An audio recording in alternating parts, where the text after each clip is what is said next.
Mhm. Got it. Okay. So basically, first class and then this one, we covered pretty much everything about what we can do to make our videos look nicer, and what we can do to make the whole process of making a movie as easy and as uh, the best possible, so you guys are pleased with your end results. I have a couple of small things here to talk about, which we basically went through now in quickly, but I can just elaborate a bit more on these little things we went through. So we had the video where we had the subject talking about the homework. And I was telling you guys we had two different sources of light in that shot. Basically, when you have control over your shots, when you have control over your sets, over your actors, over your light, you tend to use one type of light, one color of light, and then accent the other colors if you need them somewhere. But basically, you always want to have a nice skin tone so it feels natural. We all feel natural now when we look at the Zoom meeting, because most of us only have the sun on us, and we all nobody here looks completely blue or completely orange. We are all correctly colored for this camera, and this is an example where we can see the different settings for the white balance. I don't think you can do this in the phone. Not most phones have this set to automatic, where the phone, basically the phone camera doesn't distinct colors. Not only the phone camera, the sensor on the camera does not know what color which is. So we have to tell it what the white color is, and then according to that color, the camera can then know everything else in the spectrum. So that's why we need the white balance to set correctly, because if we, as you can see, the second strip of the photo here, we are outside and it looks completely weird. It looks blue. It looks the tree in the background looks completely gray or black. It doesn't have any color in it. Basically, it's because the white balance is set wrong. We are outside, and when we are outside, the main source of light is basically the sun. And it's not always the same color temperature. We have Kelvins here. Almost every camera uses Kelvin settings. So basically the sun without any interaction, so without the clouds, without the shadows, without reflections, the sun itself is basically 5,500 kelvins. So if you're outside and you set your camera setting of white balance to this number in the middle, then you're going to get the picture in the middle. So we see the sky is nice and blue, the grass is the correct color, and this is dry grass. So on the left you can see that on the left part is the green grass. If this green grass on the left part was in the middle, it would also be green, because back there we can see that the tree is green and everything feels nice and natural to our eyes. If we set the white balance wrong, on the one side we would get completely blue, on the other side we would get completely orange. So this is basically what we try to avoid. Sometimes in some movies they do this on purpose. If it's a really depressing scene, if it's something melancholic, they tend to use the blue color. But anyways, they do this later. So they shoot the camera, they shoot the scene correctly, and then they do it later. So basically, we always want to shoot correctly, and this is where we try to be. In the middle here, we try to shoot so it looks like this. If you are not outside, if you're inside and the sun is not your main source of light, then you need to identify your main source of light. Maybe it's a light bulb fixture in the ceiling. Maybe it's as our guys had a shot of him looking at watching TV, and on the side was an orange lamp. We identify the lamp and the color of the lamp and then correct it towards it, so we have the nice skin tone. We always need to aim that our skin tones are correct, because then later we can do anything we want to move it from to move it to other colors if we'd like to, but we want to have it exposed correctly in the beginning. So basically, let me see what we have here. This is an example of an indoor shot. Indoors, mostly we have those neon lights, orange light bulbs sometimes, and the shot looks mostly, when you shoot it, like if you leave your camera set to sunlight and then you go inside, you're gonna get this. Basically, if the lights inside are orange, we're gonna have a shot look like this. But if we correct it down to the exact color of the light bulbs, we are going to get this. This is much nicer to our eye than this, of course. Her skin tone is nice. Her teeth are the correct color. She's not completely orange from head to toe. Also, this part in the back, this is a white wall, and you can see how it looks if it's exposed, if the color is set wrongly. It's basically orange. So that's the thing we are trying to avoid. So basically, each time you change your set. So if we just shot our scene that's set on the meadow somewhere outside, we finished it, we go inside, then you identify your new source of light and try to correct it in camera. Some cameras can set it by themselves. As I've said, you can take a white piece of paper with you, put it in front of the camera in the light you are going to be shooting in, and the camera sometimes have a setting to identify this as white and then correct the whole frame towards it. But if you're in a hurry and you don't want to get into the complete technicalities, numbers, kelvins, I know it's pretty boring to hear about that. If you don't want to deal with that, turn on your camera, turn on your eyes, look at the white piece of paper and try to manually correct it so it looks the most it can, as you can see it in your eyes on the camera.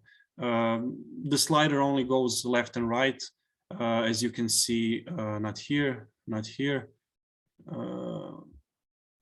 It only goes towards blue on the left and towards orange on the right. So if you don't want to mess with numbers, you can just slide your scale on the camera to see when it starts to look correctly. This is another example. This is a subtle difference. Snow, of course, we all know is white, and in this shot, it's completely blue. This is a bit wrongly set white balance. On this shot, you can clearly see that on the camera, you can just slide a bit more to the orange, and when you see the picture change to this type of white color, then you know it's correct. So basically, every time you change your setup, try to set your white balance towards it and try to avoid the completely blue and completely orange shots. Just so we don't have the big variety of different colors in each shot. We want to have a little a whole movie in which our skin color always looks the same and we don't look completely different. If we have one subject in a couple of settings, we don't want him or her to look completely different in each of the shots. So try to watch on your white balance and set it correctly. Next, what we were talking about are types of shots, types of, we basically in our videos we watched before, we had almost all of these shots somewhere. So we had the long shots on the markets, we had close-up shots, not necessarily a face, but we had a shot of a hand swiping on the phone. That's a close-up of the hand. We had medium close-ups almost in every video. You try to construct a scene using different shots. Of course, don't overdo it. Don't use 17 different shots for a simple scene of watching TV. As you guys had shot a scene watching TV, you used only 3 or 4 different shots and it was perfectly great. So if it was less, it would be probably okay. If it was a lot more, it would be all disorienting and feeling like an action scene. So try to use the right amount of shots for the momentum of the scene. If it's a simple scene of somebody doing something mundane like working on the laptop or watching TV, you don't need 17 different shots. You can have a wide one, maybe a close-up of the remote as you guys did. He goes over to read a book. You also had 2 or 3 different shots, which was perfectly great. If you had 17 shots, it would be completely disorienting. If you had only 1 shot, it would be fine. It would be okay. Try to find that sweet spot of the amount of shots before it becomes disorienting and before it becomes a bit weird to watch. And try to construct it with meaning. Don't start, if you don't have to, with a big close-up in the scene. As we saw the last video on the market, we had a very, very long shot where people were really small and we only saw the big name of the market. And then we went a bit closer. We saw those 2 people a bit closer. Then we saw our protagonist walking. I think she was from knees up. And later we saw her from waist up, and then we saw her hand in a close-up, which is a nice gradation from, you went from here to here to here to here, which is a nice way to construct a shot. And you always try to construct your shots in a way to mean something and not to. The main thing we try to do is at least distraction for the audience, the least distraction possible. So we don't want them to notice different colors that we didn't want them to notice. Those weird shots that have no place to be there. So basically try to construct your scenes in a meaningful way.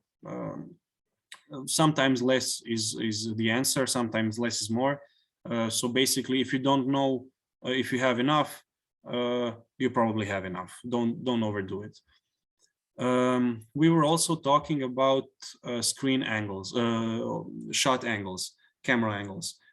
Basically, what we wanted to do all the time was try to mimic this one. So basically, this is a famous show we won't talk about because we don't have the rights to it, but this is a nice little example of a shot in eye level. Most of your shots should look like this. So set up the camera towards your protagonists. As I've said, a human person is not always your subject in the shot. Maybe sometimes you have a car or a tree or something of a different height, and you always try to adjust yourself to it to feel a bit more natural. Because if we do things like this, where you are really down, this is basically a weird shot, but it works here because they are portrayed as something big, something dangerous, something really important. And in this way, that's how you exaggerate it with a shot angle. So basically, if you don't want to say anything with your camera, don't change your shot angles. If you do want to do something with it have meaning. So basically, if it's going to go low down, then you have to know that your subject is going to seem much more powerful. If you do the other way around and you go all the way up, then there is something much bigger than them watching over them and they feel small. These are really powerful superheroes, but in this shot, we can feel that they are in danger because something much bigger and higher above them is looking at them. And this is what this shot gives. So use your shots accordingly. Keep it on the eye level, and if you have to change angles, know that you're going to introduce some meaning behind it with it. Of course, small different. For example, if you shoot a close-up of something, it doesn't matter if it's too much from the up because it's a close-up. But if you have something a bit wider like this, then you're going to be seeing the difference much more. What did we have next? Okay, so this is basically a random old video we made in a workshop. I just wanted to play to you guys to see what you want to avoid. So this is bad. This was supposed to be a feature, a small fiction film, and the camera, as you can see, is completely shaking. Camera is in the hand, camera is all over the place, and it looks amateurish a little bit. Try to have your camera as steady as possible. I know that not many of you are going to be having access to a tripod or other constructions behind the camera. If you do have the access, try to use it the most as you can. And if you do really have to use your your camera handheld, you want to have it as steady as possible. Basically, the weight of the camera gives you a lot of help shooting. So that's why in big Hollywood pictures, when you have a handheld shot, it feels good. It feels much better than what you saw here. Now this is really terrible. I shot this like 8 years ago, so I can ridicule this. But this really looks terrible because this was a small little camera, which is pretty light, and every single little shake of your hand is magnified 100 times. If we used a really heavy camera setup, something big professional, big lens, big screen on it, if it was heavy, the movements would be much more pleasant to see, and it wouldn't be such a problem for this. So basically what you want to do if you have, if your only option is handheld, there are a couple of ways like this. Oh, sorry, I pressed the wrong button. So this here, I need to change the tab, but I can't see it there. This is basically one easy peasy way to solve a bit of your handheld problems. If you have a strap for your camera, use your head as a sort of a stabilizing helper. Also, I said last time, if you are going to be shooting handheld, you can wear your backpack on the front and rest your camera on it. It also helps. These are a little tips and tricks you can use if you are really on the go and you only have handheld for an option. It makes a difference from this, which is basically the worst type of handheld camera, which is shaky, amateurish.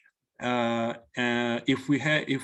this shot, if we had done this as an example, or maybe if we rested our camera on the backpack in the front of the cameraman, it would be handheld, but it would be much easier to the eye, much less distracting, and much less amateurish looking. So what you do want to try to do is steady up your camera. It doesn't have to be totally steady on a tripod. It can be a bit shaky, but not too much. That's why we use these types of tips and tricks to try to steady up our camera. So basically, we went through our colors for the shots. We went through the types of our shots. We try to construct our scenes using this, so we do not want a camera traveling around the shot, capturing different things. You can capture one thing, capture another thing, and edit it together later. We went through, just a second, my Zoom menu is preventing me from changing tabs. We went through basically 3 different angles of shots we can use. We like to stick to this one, but if you do need it, use the low angle and the high angle when you need it. Try to avoid your shaky cameras. If you have a tripod, great. If you don't, try to get your way around it and use this. And just one more little thing people tend to look over. Most of you are going to have fiction films. So today we saw that we can use we can shoot documentaries also, but I still think most of you are going to shoot features, not features, fiction, sorry. And most of those fictions are going to have subjects that are talking to each other, scenes with 2 or more different subjects. So there is one rule that keeps us oriented in the shot, and it's the 180-degree rule. This is a little thing you need to watch over. Basically, what this does is keeps your attention on the scene, because if you break this rule, sometimes it can be a bit disorienting. I found a clip from the worst show in Croatia's history, where they often messed up this rule, just so I can show you how it looks. So basically, the rule says if you have two people interacting with each other, there is one side of the room. If you divide them with a line, there is one side of the room and there is another side of the room.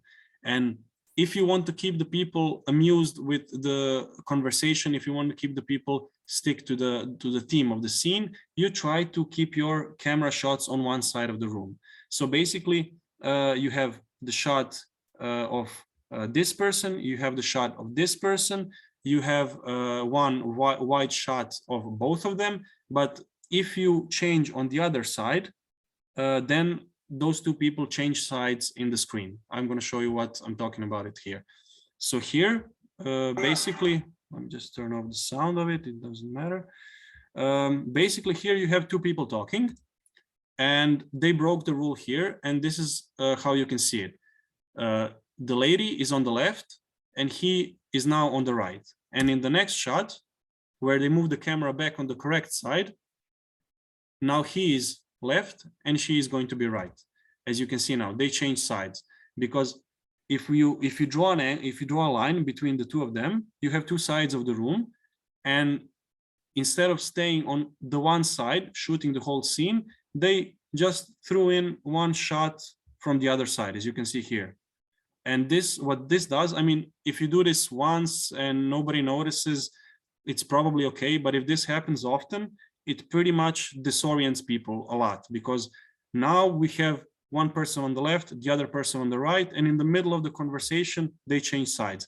And it's pretty tough to keep your attention on the scene if it's moving left and right all the time. So if you do have scenes where you have your subjects talking to each other, try to stay on one side of the room, just so it's always easier to follow the conversation. Because if one person is on the left and the other person is on the right, we can follow the conversation a little bit easier, and it's not disorienting.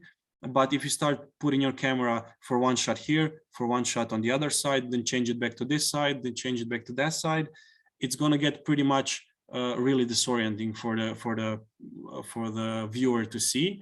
Of course, this is often the rule is often broken in our movies, but the legit way to break it is by subjects walking through the line. So if you break the line while you cut an angle from an angle, then it's going to be disorienting. But let's say if the lady was on this side, on the left in this shot, and then walked over to the right, that's okay, because we saw her walk on the other side of this imaginary line. So if you see people in the frame walking over this line, it's pretty much fine. But if you cut this line using camera shots, so if we cut from this to this, it's pretty much disorienting. So you don't want to change sides of your subjects in the middle of the conversation. If you do want to change sides of them, try to do it in frame in a way that she walks over on the other side, or vice versa.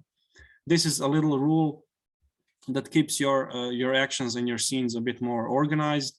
Try to have it in mind. It's not the worst thing in the world if you break it, but if you have time and if you have organization behind you, try to adhere to this rule. And that should be basically it for the basics. We went through the types of shots, we went through the color, the basics of it.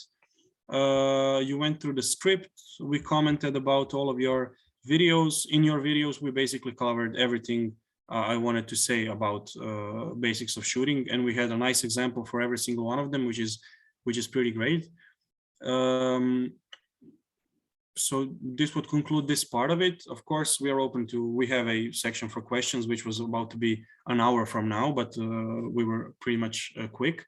So if you want something else covered, if you have a question about anything we talked about or we didn't talk about, this is the time to do it. We have time now for that, so it's open to conversation. If anybody has something to ask, to add, we're here now.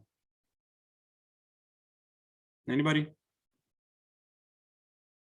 questions or something that's not clear, maybe I was talking too fast or too much numbers and lines and rules. If somebody's got the wrong idea, anybody, it's okay, just ask. Of course, you are free to ask, everybody. And anyway, we remind you that also this time we're gonna send you the recording of this second part and the presentation that Tin made. So also in this case, you will have some visual material. But of course, now, if you have any question, please feel free, or any comments, anything, any feedback. Can we make an experimental clip? Sure. Basically, if people don't know what experimental is, we were talking about documentary and we were talking about fiction. Fiction is, in a short way, a constructed movie with, let's say, a story, something to follow, a construction. Everything is made up and made for the camera. Documentary is another way, is capturing life as it is. So you're capturing something real in the world. You have basically no control over it. It's, let's say, a real version of a fiction film. And experimental is another type of film where everything is on the table. You can do whatever you want. It's basically, you can break every rule. You can make it completely visual. You can make it completely audio. It doesn't have any rules to adhere. It only has to be interesting in some way for you to interact with it. So basically, experimental film is a completely open story and you can do whatever you want with it. I didn't prepare any examples of an experimental film, but as you can imagine, it's pretty much free for all in that sort of thing. You can do with an experimental film whatever you want. You can make it about I don't know, coins, and you can shoot 5 minutes of different coins and make some construction over it. It's basically anything you can imagine can be an experimental film. So yeah, that's also what you can do. Sure. Okay, and what's the time of the clip, the limit for the Francesca, clip? can you share that? We have a minimum and maximum. Yeah. You mean the homework, or you mean the videos that we are going to make for the competition? The videos for the competition. Okay, so the video for the competitions, we have again to meet up with the consortium, but more or less to define very well about this, because this will be at the end. After the third sessions, we will start with the video of the competition, but more or less will be that minimum 3 minutes.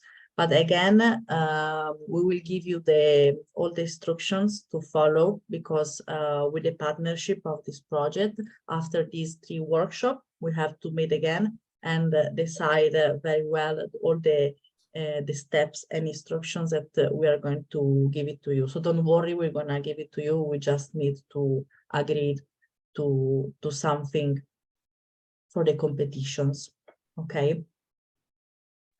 And about homework, can we make some modifications on our clip or something?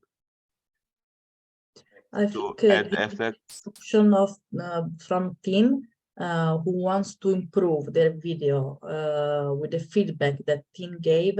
You can make the modifications that you find opportune and send them to Martina and Tin. Okay, thank you. We just want to know because we want to I don't know how to explain, to add some videos in our clip and to make it better for the competition. Yes. Now we have just the cuts you have seen, the footage. Yeah, we're going to talk more about editing next time. Also the subtitles, we're going to talk about that next time, so don't worry about that for now.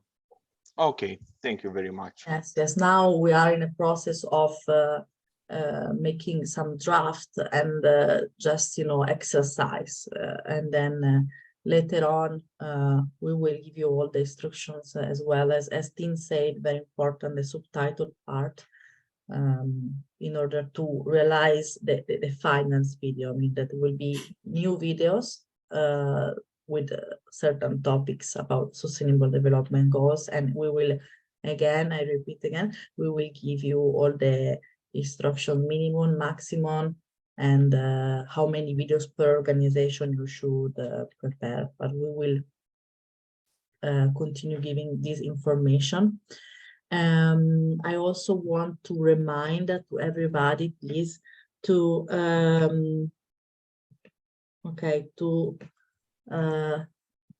fill in the participation list that Petra sent in the chat. I just resent it. So if someone entered a bit later, you can still fill the participation list. And then no, it's okay to say it here. Stefano was asking me about the yes, the I was trying to access the recording through the Google Drive link that was sent by Martina, but I could not, so I had to request access. And so maybe it's just because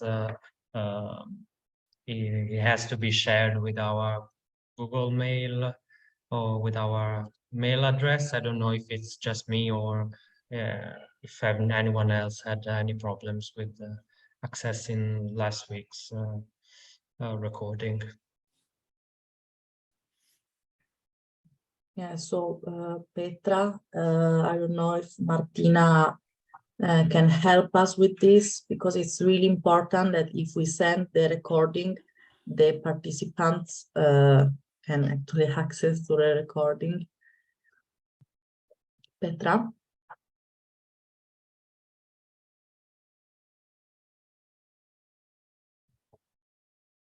Okay. Maybe we put the security setting on a different, we can change it, no problem. So Yes, anybody with a please. link can open it. Yes, please. That's just so there are not restrictions that everybody with the links that they don't have to be registered in our to have the access of our Google Drive, just to have the access of this link without any problem. I think this is very important, because we are recording this setting, especially as well for the people that could not participate, but as well for the people that could participate but wanted to watch again the class. Yeah, to give, yeah, please check with this with Martina and Petra, so we are making sure to Of course, guys, if you need any further comments or examples of something, or some materials considering anything, you have my email from yesterday. I can send it here again, and feel free to contact me and I can send you whatever can clear your mind. Feel free. Perfect. Thank you, Dean. There it is. I sent it, right? You have my email, so no question is a stupid question. Don't worry. So anything you need to ask, it's okay. Just send it. Perfect. Thank you very much. Oh, sorry. When is the next classes? On 27th of January. So is next Friday, against Friday. And we will start at 1 o'clock, like today. So supposedly also the last class will finish as in the program at 4, but again, if we finish early, we will Sorry, Francesca, I had internet connection problems. Okay. What are you talking about? I see it's mentioning my name. Yes, Petra, sorry, just about the recording of the Yeah. of the first session that some participant could not access. So it's important to share the recording of all the sessions Okay. without limits. Like they Okay. don't have to have the access on Drive. They can have the access on the link without having access of the Drive. Yeah. Yeah. I can send them via WeTransfer or something. So, Maybe. yeah, but the important things is that they can access without limitations. Like Okay. they can access without asking the permission all the time. So especially for you and Martina, you don't have to give the permission. Just the recording as it is. If Okay. it's if you please can send it like Martina did the last time by email to all the participants. Okay. Participant and people that register, so they can have access on that. Okay. And one things, Petra, can you please make a little summary of what we are going, or Tin, what we are going to talk about the next session, 27, again, I repeat, it's 27 Yes. of Yes. January, next Friday at 1 o'clock. And what Tin or Martina or Petra are we going to talk about? Okay. Tin, can you or? Sure. For my part, we're going to go through subtitles. It's pretty important for our movies because not everybody can hear, of course, the movies, and also a lot of people watch them without audio on their phones. And it's really helpful to have a subtitle on it. Of course, a lot of different languages. Having English subtitles is great because then everybody, of course, can watch it regardless of the language. So that's a pretty important part of our video. I'm going to go through it next Friday. Also, some editing tips and editing basics we're going to go through also. Is there anything else to add, Petra? No, this is it. Graphics and animation and farewell. That's it. Yeah, that too. That's Yeah. perfect. That's perfect. Thank you. Yeah. So our participant know the next class. I think it will be very interesting because it's about editing. It's about some issues with the sounds and the subtitles. So we make our videos more and more accessible. Okay, so is any of you have any other question? Let us know. Anyway, you can also contact Tina in case you need any suggestion, or you want to make another video with some modification. You are free to do it. And thank you very much to Tina and Petra for to facilitate this session. I like it.